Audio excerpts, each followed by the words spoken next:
What do you give the person that has everything? Every time that comes up on my Christmas list or birthday list, I get stumped. But here's a bigger one. How do you give God what He wants the most? Have you ever thought of that? You're going to learn exactly what He wants and how to give it to Him. That's today. Welcome to this edition of Living on the Edge with Chip Ingram. Living on the Edge features the Bible teaching of Chip Ingram on this Daily Discipleship program. I'm Dave Drury. Thanks for joining us as we continue Chip's series, True Spirituality, Becoming a Romans 12 Christian. As we're learning, it takes a lot of effort to be a real, authentic follower of Jesus. Our hope is that you've been challenged to more intentionally live out your faith. So if you've learned something from this series so far, take a moment after this message and share it with a friend, either through the Chip Ingram app or by downloading the free MP3s at livingontheedge.org. Now here's Chip with his message, How to Give God What He Wants Most, from Romans chapter 12. If I ask you kind of over a cup of coffee, where did your spiritual journey really begin as an adult? What would you tell me? Where were you? What were the circumstances? For me, it was the night I graduated from high school. After being with some friends at a party, I realized I was a workaholic. I had academic success. My dream of a basketball scholarship was in hand. I was all league in baseball. I had a really pretty girlfriend. And I sat alone and empty and just wondering, what in the world am I here for? My little formula of success will make you happy didn't pan out. I remember that night sitting on my bed looking out my bedroom window. It was a very starry night, I remember, and I started asking the real questions that adults ask. Why am I here? Is there a God? What's my purpose in life? Is there more to life than just setting goals and achieving them? And that night, although I had a lot of childhood prayers of, get me out of this jam and please help so-and-so, and I prayed what I think was my first adult prayer. And I remember looking at the stars and I said, God, if you exist, reveal yourself to me in a way I can understand. And then I figure everybody wants something, and I remember praying, God, what do you want from me? If you exist, what do you really want from me? And that's going to be the question we're going to ask and answer today on our journey toward true spirituality. How do we give God what He wants the most? If you pull out your teaching handout, we're going to walk through this journey, and this journey is going to take us to a point of a very, very important decision. When you ask the big questions of life, they come back at you in a way where there's big decisions.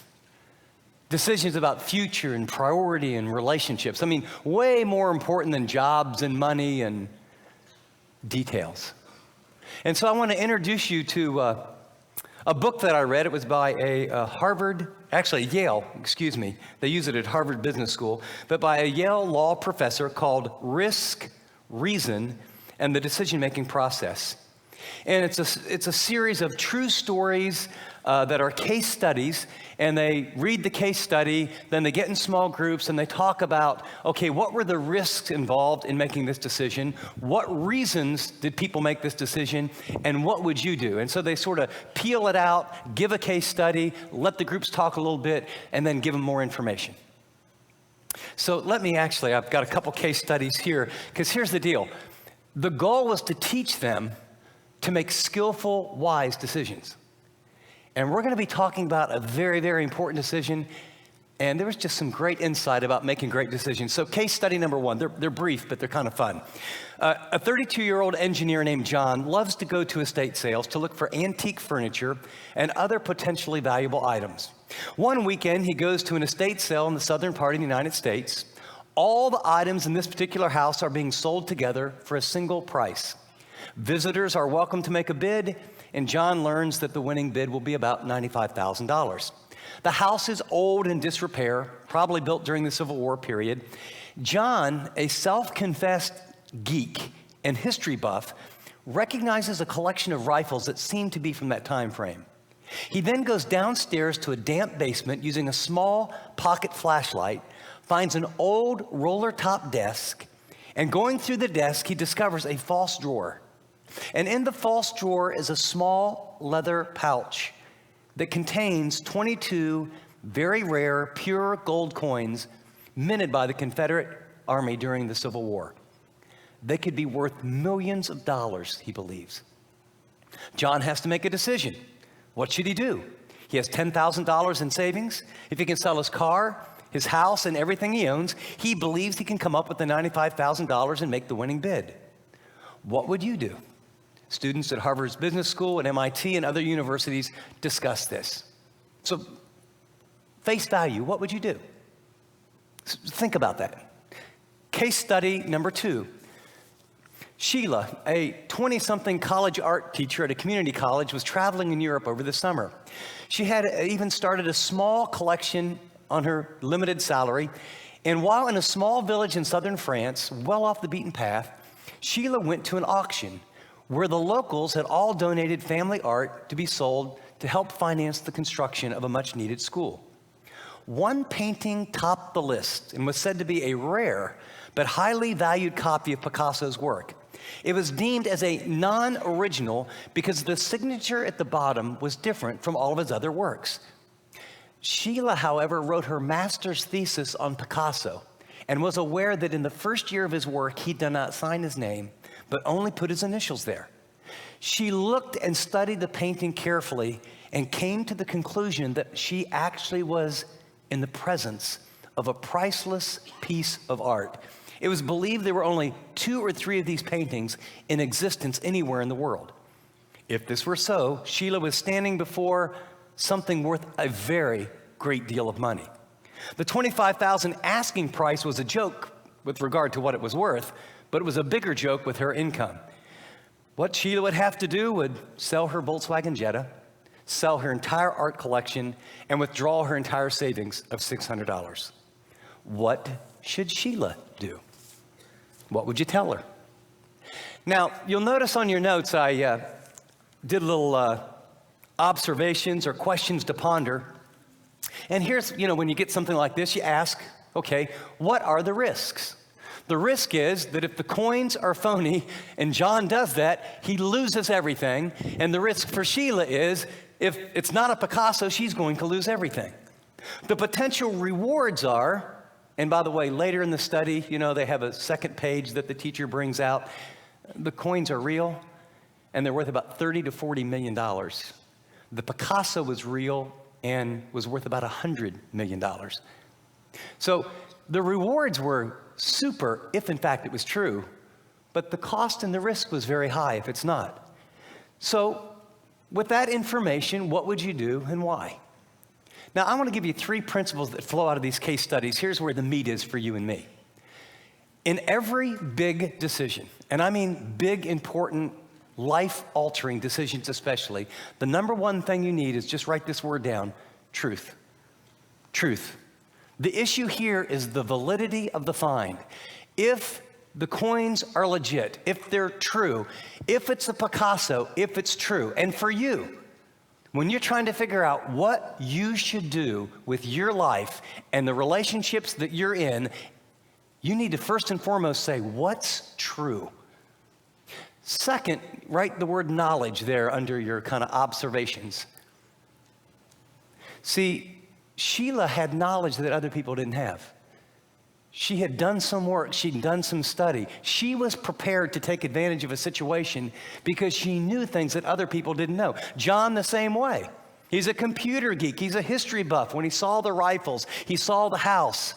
All those things gave him insider's knowledge about what he was really looking at. And after truth and knowledge, the last thing, just write the word faith. These are the 3 keys to making great decisions. What's true? Do you have the inside knowledge? And then faith is literally the courage to pull the trigger. It's one thing for John to say, hey, I believe this. This is true. I've done some evaluation. And then can you hear John? You're like going back and talking to his wife. Hey, honey, We're going to empty our savings account, sell the house, sell the cars, everything that we have, because I just found these gold coins. And even if he's absolutely convinced, because I've watched this happen a lot, you know, there's things you're convinced of that you really believe are true. Your logic tells you it's true.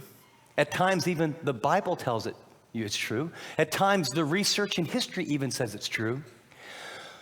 But when you look at the weight of the risk, there's a great deal of people that never have the faith or the courage to pull the trigger and act on what they absolutely believe is true. And so they don't make good decisions, or they make no decisions, which is really a decision of itself. Turn the page, if you will, because these two remind me of a case study by Jesus that teaches us also about risk, reason, and the decision-making process. When Jesus is teaching this, it's out of Matthew chapter 13, verses 44 and 45. By this time, his popularity is growing, and people he is deemed to be the king of the universe, the Messiah. And he's saying that I'm the king over a kingdom, and all a kingdom is the rights and the power and the authority that someone has to rule. And he was teaching a completely new way of life, completely different from the religious time, completely different. He was loving, and he was kind, and he was holy, and he was radical, and everywhere he went there was either a riot or a revival, and there was something fascinating and powerful, and he did things that no one else had ever done. He raised people from the dead, and he spoke about God, and he revealed the Father. And people were following him, but as they began to follow him, it forced them into very big decisions. Big decisions about the way they used to think. Big decisions about other relationships. Big decisions about their time or their money or their future. And so he gives them two similes or pictures, parables. He makes them up. He says, the kingdom of heaven, in other words, following me and how life works with me as the king of your life, is like a treasure hidden in the field, which a man found, then he hid again, and from joy over it, he goes and sells all that he has, and he buys that field. Now, that's a very short sermon, but there's a lot in there. And just in case, very common in Jewish teaching, parallelism, they'll give you a truth, and just to make sure you get it, maybe give you exactly the same truth with a different picture. So look at verse 45.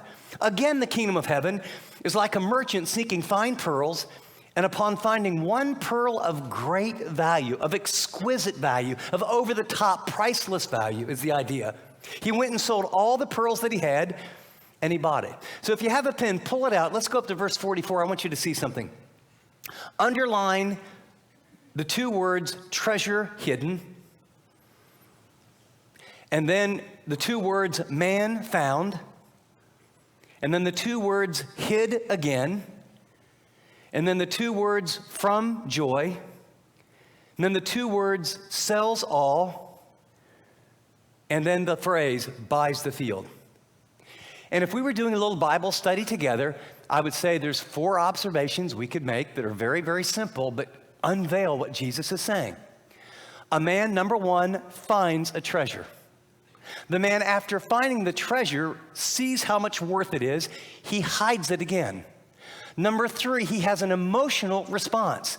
He is absolutely exhilarated and joyful that he has come into all this money. And then number 4, in order to get that field, he sells everything he has. So when he owns the field, he'll get the treasure inside. Now, here's what you need to understand. Jesus isn't talking about money and treasure. He's making a very profound spiritual point and principle about decision making. And what he's saying is this.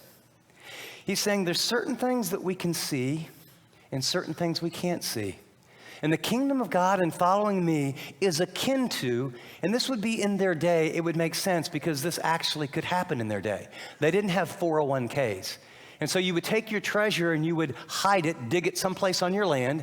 And the goal is you would tell your relatives, your sons or daughters, where it is. But sometimes people, they aren't ready quite to hear it. And they die before they tell anyone. So it could be on a piece of land for 2 or 3 or 4 generations. And so the people realize that this story is really plausible. And so he says, here's a man who is in a field, maybe he's walking with a stick, and he hears something, and he opens it up, and there's a little chest, and there's a fortune in it, and he covers it back up, and he is just exhilarated with what he's just found. So he recklessly, with abandon, sells everything he has that's not worth very much to get something that's worth a whole lot. Same picture with the pearl. Here's the thesis. Jesus is saying, when you understand who he is and how life really works and what really, really matters now and forever, and you get the treasure of what it is to have relationship with him and the plan that he has for you on this earth, you would with reckless abandon and joy forsake all else to get that. Put another way, his thesis is total commitment is the channel through which God's biggest and best blessings flow. Did you realize that? I mean, total commitment, he sold all that he had. Motive, joy. Above the word in your notes where it says total commitment, would you write the word surrender and put a box around it? Surrender, total commitment. I mean, it was all or nothing in order to gain that land with the treasure inside. Now, notice Webster defines total commitment for us, because sometimes that word means different things to different people. He says it's the alignment of one's motives, resources, priorities, and goals to fulfill a specific mission, accomplish a specific task, or follow a specific person. In the words of Texas Hold'em, it's you're all in. Total commitment, surrender. This is very counterintuitive. Jesus is this amazing teacher calling people to a life, and he says the values are upside down than the world that you live in. And the way to gain is to give. And the way to life is to die. And he says, I have a plan, and in following me, there is a treasure that's unspeakable. It's unspeakable for the now. It'll transform you. It'll transform every relationship. It has the promise of eternity. It has the forgiveness of your sin. It has focus and purpose and answers all the big questions of life. And this treasure I want to give you. But here's the entrance to the decision. Surrender. Surrender is the channel through which God's best and biggest blessings flow. Now, you'll notice at the very bottom, I put a spiritual insight. Because when you talk like I have just been talking about total commitment, and if you really begin to play it out in your mind, and you start thinking about, the story about John and Sheila, that's really nice. And, you kind of think of the $100 million that Sheila has, and you think about the $30 or $40 million that John got out of the deal because they had inside knowledge and had the courage to pull the trigger. Both did. By the way, before I go on, is there no compassion in this room? I notice, does anyone just have a twinge and feel sort of sorry for Sheila? She gave up her Volkswagen Jetta. I mean, every piece of art that she picked up over those years, don't you think they were on her teacher's salary, an emotional? And John, if he's been to these estate sales, when he sold everything he has, don't you think there's a couple antiques from other sales that really meant a lot to him? I mean, his wife loses her home. You're a really hard-hearted group. So you actually are saying you think that $30 or $40 million is worth doing that? Of course you do. Now, Jesus told these two parables to get into their world in such a way that they would get a new set of glasses. Because when you talk to people that want to follow God about total commitment, it's like, well, I know, pastors are supposed to be totally committed and maybe missionaries, and there's always like a 98-year-old lady who really prays like 37 hours a day, and there's only 24 hours, and we know she's totally committed. But I mean, for most of us, we're just like regular Christians, and that sounds really scary. And, I really want to love God. I'm glad I'm going to heaven. I'm glad Jesus forgave my sins. And, I would like to be a good person. In fact, I think I'm a little bit better person than most people. But total commitment sounds like scary. Like, I mean, lock, stock, barrel. I mean, God has the say on my time, my money, my future, my family. And so what most of us do is we see the lens of total commitment negatively. In fact, notice I put it on your notes. We see total commitment as sacrificial. We see it as self-denial. We see it as noble. We think people that are totally committed are martyrs. Have you ever met someone who said, I have renounced all for Jesus? I've met some people like that, and I have not liked to be around them very long because they've renounced all, and somewhere in there they think they're way better than you and me. Here's what I want to tell you. When Jesus taught about surrender or total commitment, it is the channel to get God's very best in your life. But he said it's for joy. His motivation is positive, it's wise, it's logical, it's shrewd. It's not so much renouncing as it is a reevaluation. Is $95,000 as valuable as 30 to 40 million? This isn't rocket science. Now, when we look at it like that, it's easy. But when you look at the treasure that God has, it gets a little more difficult because you can't see it. Just as Jesus made up parables to help people in their world understand what's going on, I took the liberty to make those two parables up. Please do not feel betrayed. I mean, if I would have come out here, okay, are you ready? If I would have come out here and said, total commitment, surrender is the channel through which God's biggest and best blessings flow. Now, are you totally committed or not? You going to step up or not? You going to get with the program? I mean, all your defenses would be what? And you would have totally missed the point. I've actually taught that in my early days as a pastor. You know, where's the few, the proud, the Christian Marines? Come on. And I was one of those religious jerks that thought I was better than anyone because I'm committed. I totally missed the point. I didn't understand God's grace. But you know, all of you were kind of leaning forward thinking, here's the only thing you thought about Sheila and John. I wish I were them. Right? I wish I were them. And you know what? Sheila, does anyone would say that, oh, Sheila and John were noble. They were martyrs. She gave up her Jetta. Right? They made a big sacrifice. Where's your focus? Your focus is like mine. Sacrifice my lands, 30 or 40 million. The focus was on what they got. And that was Jesus' point. And that's his message to you. You've been listening to part 1 of Chip's message, How to Give God What He Wants Most. He'll be right back with his application for this teaching from his series, True Spirituality, Becoming a Romans 12 Christian. The word Christian means little Christ.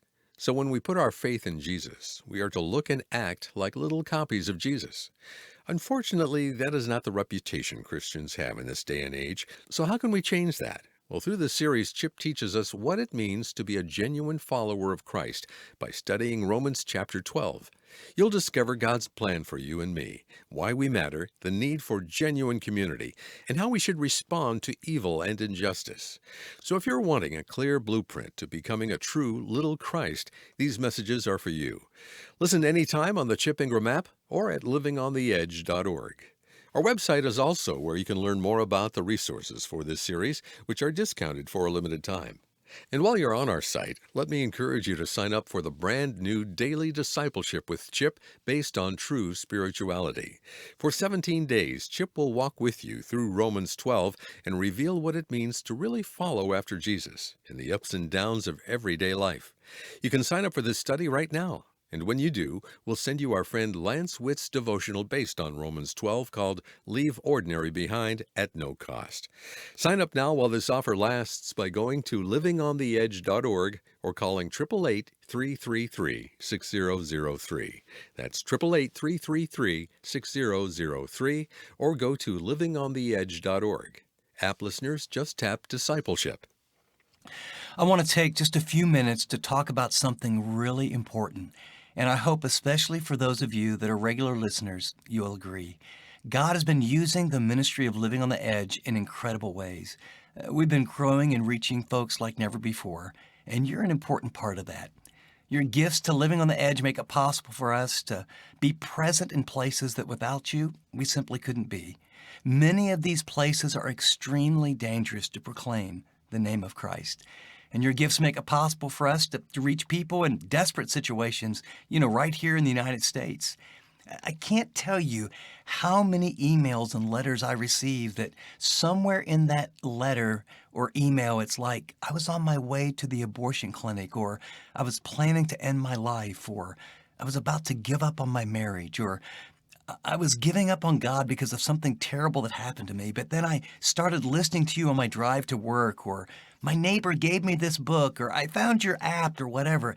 It was God's catalyst that began a total transformation in my life. These things aren't happening because of Chip Ingram or even Living on the Edge. They're happening because God is working in and through those who by faith respond and obey Him. We can't do anything alone. That's because it's not God's plan for any of us.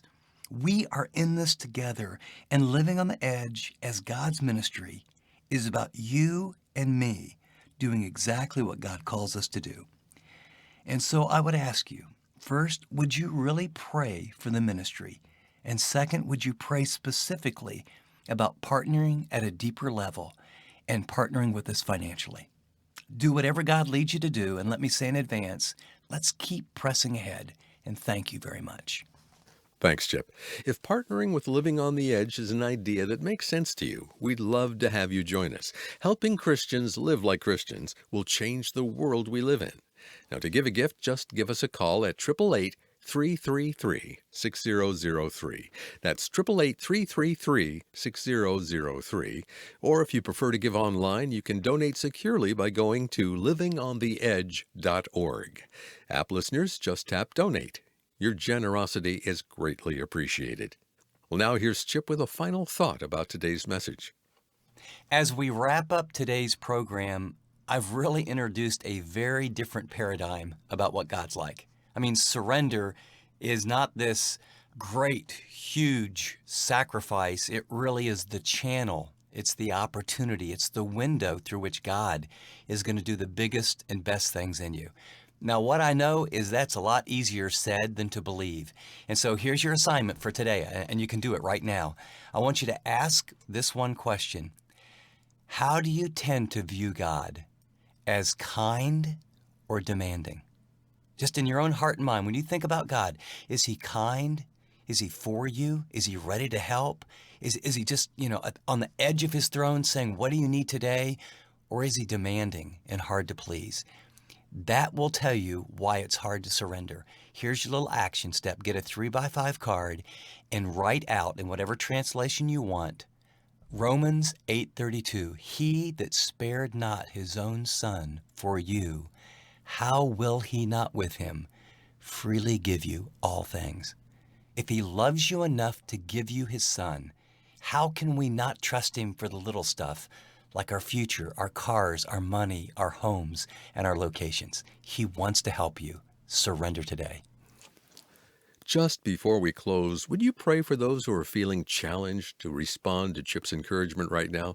There's always a spiritual battle when we feel prompted to draw near to God. Thanks for taking a minute to do that. And if there's a way we can pray for you, would you let us know? Call 888-333-6003 or email chip@livingontheedge.org. We'd love to hear from you.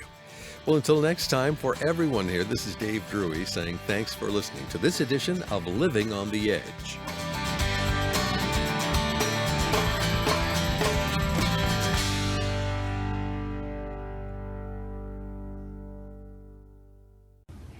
Thanks so much for watching this video. If you'd like to watch more content like this, click and subscribe here to our channel. And by the way, if you'd like to know more about Living on the Edge, find out about more resources, maybe get on the mailing list, go to livingontheedge.org. See you next time.